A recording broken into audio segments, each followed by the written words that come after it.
Pada kali ini saya akan menjelaskan bagaimana metode routing OLSR menggunakan topologi Mobile Ad Hoc Network atau MANET menggunakan simulasi melalui NS3 pada Ubuntu.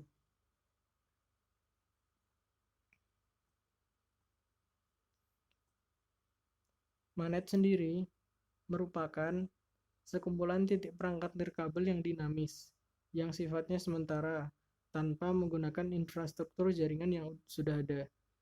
Di dalam jaringan ini, setiap titik tidak hanya sebagai host, tapi juga sebagai router yang meneruskan paket ke perangkat lain.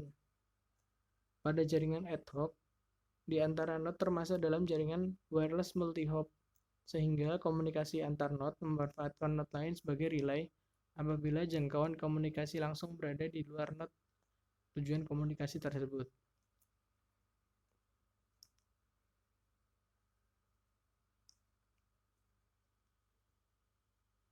Berikut adalah contoh bagaimana jaringan MANET bekerja. Paket yang dikirimkan dari source ke destination akan melalui node-node yang sudah ada. Node dalam mengirimkan paketnya akan mencari rute terdekat dari node lain.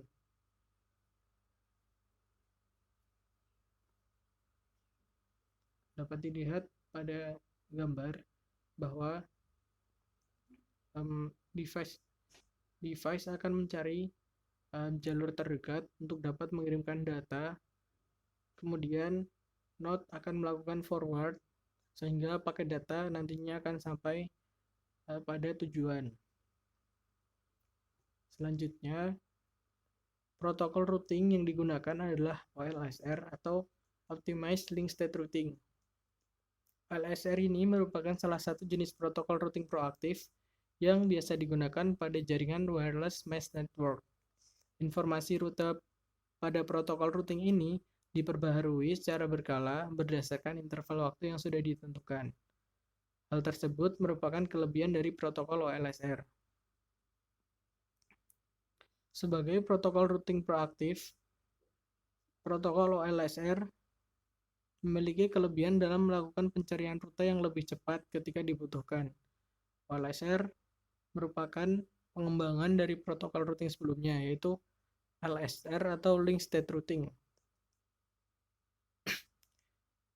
yaitu dengan melakukan penambahan mekanisme MPR atau Multi-Point Relay untuk proses paket forwarding. Artinya, mekanisme MPR pada OLSR membuat paket-paket OLSR yang diterima tidak akan langsung diteruskan. Namun, hanya node-node yang dipilih menjadi MPR saja yang berhak untuk meneruskan paket kontrol yang diterima. Hal ini bertujuan untuk mengurangi adanya penerimaan duplikasi pesan kontrol yang tidak diperlukan yang dapat membanjiri jaringan. Dapat dilihat pada gambar berikut, titik biru ini adalah node, dan titik merah adalah node yang menjadi MPR. Dalam pengiriman data, yang berhak meneruskan data ke node-node lain hanya node MPR atau node yang mempunyai warna merah ini. Sedangkan node-node lain hanya memiliki kemampuan untuk dapat menerima atau mengirimkan data pada MPR. Selanjutnya, protokol routing OLSR ini menggunakan jaringan MANET akan dilakukan simulasi menggunakan NS3 pada Ubuntu.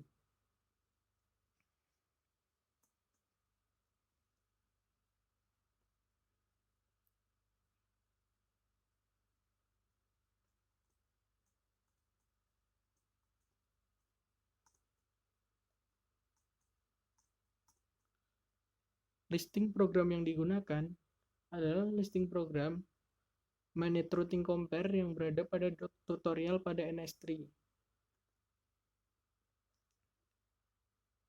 Yang diganti adalah pada bagian mProtocol, yaitu diganti dengan angka 1 yang merupakan routing OLSR. Selanjutnya, Listing program akan dijalankan dengan perintah menggunakan NS3, yaitu /wav, dan menambahkan vis untuk mendapatkan visual dari pengiriman data pada protokol OLSR. Nah, berikut adalah proses bagaimana jaringan OLSR dapat disimulasikan pada NS3. Dapat dilihat bahwa pada jaringan ini menggunakan topologi manet yang node-nya bersifat dinamis, sehingga ditampilkan dalam simulasi ini terlihat bahwa node bergerak-gerak, dan routing protokol yang digunakan adalah OLSR, sehingga node akan mengirim kepada MPR, lalu kemudian MPR akan meneruskan data yang tadi dikirim ke node lain, sehingga data yang dikirimkan dari node-node tidak saling membanjiri. Karena simulasi visual hanya melakukan simulasi untuk bagaimana routing bekerja, maka selanjutnya untuk mendapatkan data-data yang diperlukan untuk dapat melakukan review pada jaringan OLSR, saya menambahkan library flow monitor dan menambahkan fungsi flow monitor pada listing program. Flow monitor ini dapat dilihat pada dokumentasi website NS3. Data nantinya akan disimpan pada data.xml yang saya beri nama trname atau data dalam bentuk flowmon bernama manet OLSR. Selanjutnya, program yang saya ubah ini akan di-run menggunakan NS3.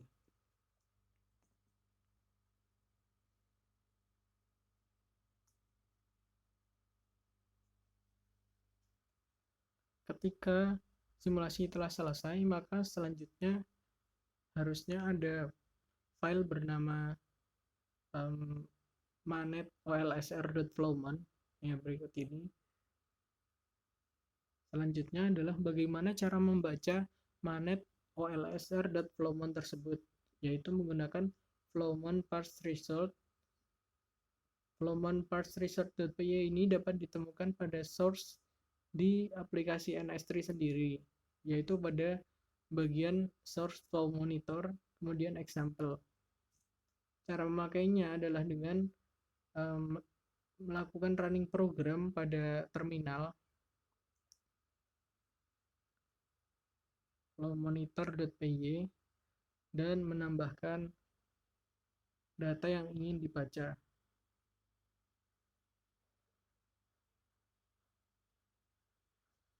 Dapat dilihat bahwa data yang tadinya ingin dibaca sudah terlihat di sini. Terdapat flow ID, TX bitrate, RX bitrate, min delay, dan nilai packet loss ratio. Karena node yang digunakan pada simulasi OLSR ini adalah berjumlah 10 node, maka didapatkan 10 flow ID yang ditampilkan, dengan tentunya masing-masing data yang berbeda. Selanjutnya didapatkan hasil dari routing OLSR menggunakan NS3 tersebut. Yang pertama adalah nilai throughput. Nilai throughput merupakan laju bit sebenarnya pada jaringan dan menunjukkan jumlah paket data yang berhasil diterima di setiap detiknya. Rumus menghitung nilai throughput yaitu jumlah paket data yang diterima dibagi waktu pengiriman paket data. Berikut adalah grafik nilai throughput dari ke-10 node yang ada. Dapat dilihat pada gambar bahwa bar biru ini merupakan nilai sending rate yang didapat pada setiap node, sedangkan yang nilai warna orange ini adalah nilai throughput dari setiap node. Gambar tersebut menunjukkan bahwa beberapa node memiliki nilai throughput yang jauh dari nilai sending rate. Padahal nilai throughput akan semakin baik apabila mendekati nilai sending rate. Dapat dilihat hanya beberapa node saja yang mendekati nilai sending rate, yaitu node 1, node 10, dan node 9. Node 9 pun dapat dikatakan masih cukup baik. Untuk rata-rata nilai throughput sendiri, nilai throughput yang didapatkan adalah 0,959 kilobit per second. Sedangkan nilai rata-rata sending rate merupakan 2,228 kilobit per second. Didapat dengan cara menghitung rata-rata sending rate pada 10 node. Nah, pada nilai throughput rata-rata dan nilai sending rate rata-rata yang dapat dikatakan bahwa nilai throughput masih belum mendekati nilai sending rate karena masih terdapat perbedaan sekitar 2 kali lipat untuk dapat mencapai sending rate. Hal ini disebabkan karena pada simulasi yang dijalankan, dua node tidak menerima paket sama sekali, dan beberapa node hanya menerima paket sedikit sekali dari paket yang dikirimkan.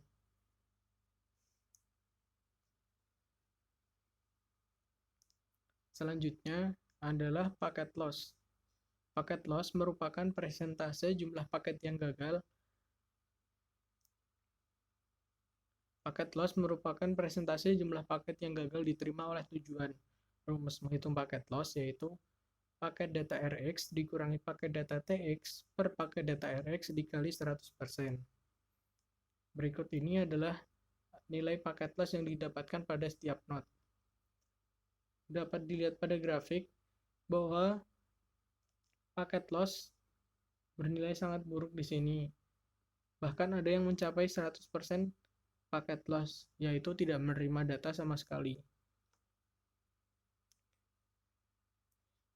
Dapat dilihat pada tabel ini juga bahwa dengan menggunakan routing WLSR, paket loss yang didapatkan masih tergolong buruk. Hanya beberapa node saja yang memiliki nilai paket loss di bawah 30%. Dapat dihitung hanya 2 node, yaitu node 4 dan node 10, dan node 9 yang memiliki nilai paket loss 32,4%. Selain itu, memiliki nilai paket loss yang sangat buruk.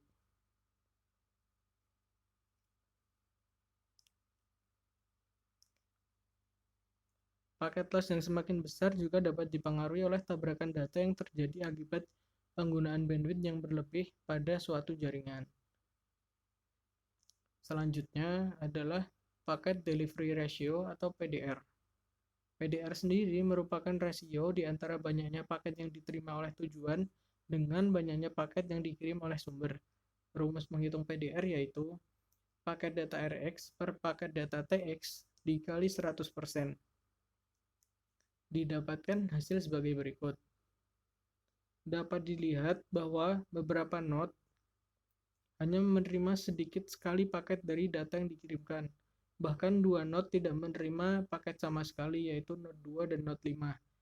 Sedangkan node yang menerima paket besar hanyalah node dari node 4, node 9, dan node 10. Sehingga dapat dilihat pada PDR di sini, nilai PDR yang tinggi adalah node 4, node 10, dan 9. Nilai node 9 pun masih 55%, yaitu yang merupakan setengah dari pengiriman paket. Dari gambar ini menunjukkan bahwa seharusnya semakin besar nilai PDR, yaitu mendekati nilai 100%, maka semakin baik kinerja suatu jaringan. Sedangkan gambar ini menunjukkan nilai bahwa PDR routing WLSR yang disimulasikan memiliki nilai yang tidak begitu bagus. Nilai PDR rata-rata sendiri pada simulasi ini adalah 38,79%, yang merupakan nilai yang sangat buruk dalam pengiriman data. Selanjutnya adalah delay. Delay merupakan lamanya waktu tunda yang dibutuhkan oleh data atau informasi untuk sampai ke tujuan. Nilai pada delay menunjukkan kinerja jaringan yang baik, di mana semakin kecil nilai delay, semakin baik jaringan. Rumus penghitung delay adalah waktu paket Rx dikurangi waktu paket Tx. Berikut adalah hasil yang didapatkan pada simulasi. Dapat dilihat bahwa nilai delay yang sedikit hanya terjadi pada beberapa not.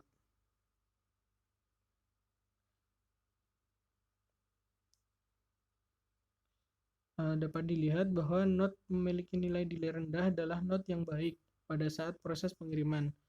Pada routing OLSR ini hanya sedikit yang memiliki nilai delay yang rendah. Sedangkan not 3 ini mengalami delay yang sangat tinggi. Sedangkan nilai delay pada not 2 dan not 5 0 bukan berarti bagus, namun memang tidak menerima paket sama sekali sehingga dikatakan tidak mempunyai delay.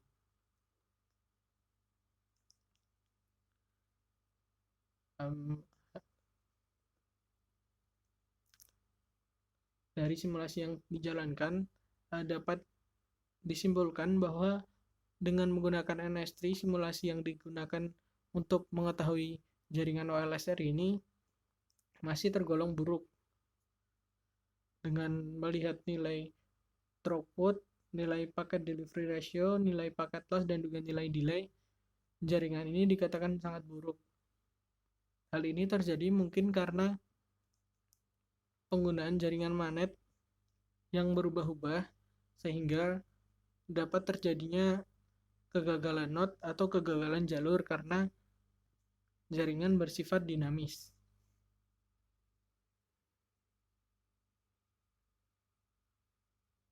Sekian yang dapat saya sampaikan pada simulasi yang telah dijalankan.